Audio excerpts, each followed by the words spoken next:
નમસ્કાર, આપ જોઈ રહ્યા છો નેશન પ્લસ ન્યૂઝ. હું છું હિરલ પંડ્યા આપની સાથે. વડોદરા જિલ્લાના ડભોઈમાંથી નશાના કારોબાર પર પોલીસનો મોટો પ્રહાર જોવા મળ્યો છે.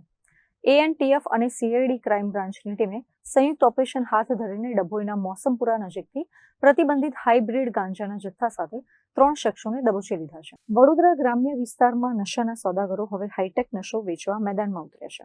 ડભોઈ પોલીસ સ્ટેશન વિસ્તારમાં આવતા મોસમપુરા ગામ નજીક એએનટીએફ અને સીઆઈડી ક્રાઇમ બ્રાન્ચની ટીમે ચોક્કસ બાતમીના આધારે દરોડો પાડ્યો હતો. કુંઠેલા રોડ પરથી પસાર થઈ રહેલા 3 શખ્સોની તલાશી લેતા તેમની પાસેથી 267 ગ્રામ જેટલો કિંમતી હાઇબ્રિડ ગાંજો મળી આવ્યો હતો.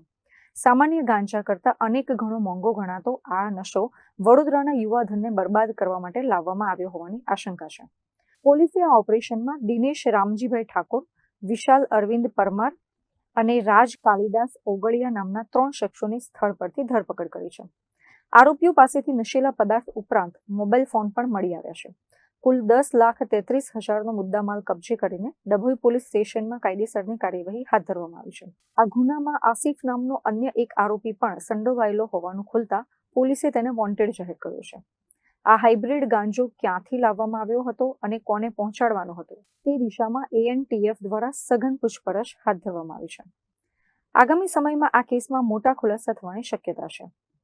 મીત માછી, નેશન પ્લસ ન્યૂઝ, ડભોઈ. સમાચારોના સતત અપડેટ મેળવવા માટે અમારી નેશન પ્લસ ન્યૂઝની યુટ્યુબ ચેનલને સબસ્ક્રાઇબ કરો, બેલ આઇકન દબાવો અને જોડાયેલા રહો ફેસબુક, ઇન્સ્ટાગ્રામ અને ટ્વિટર પર.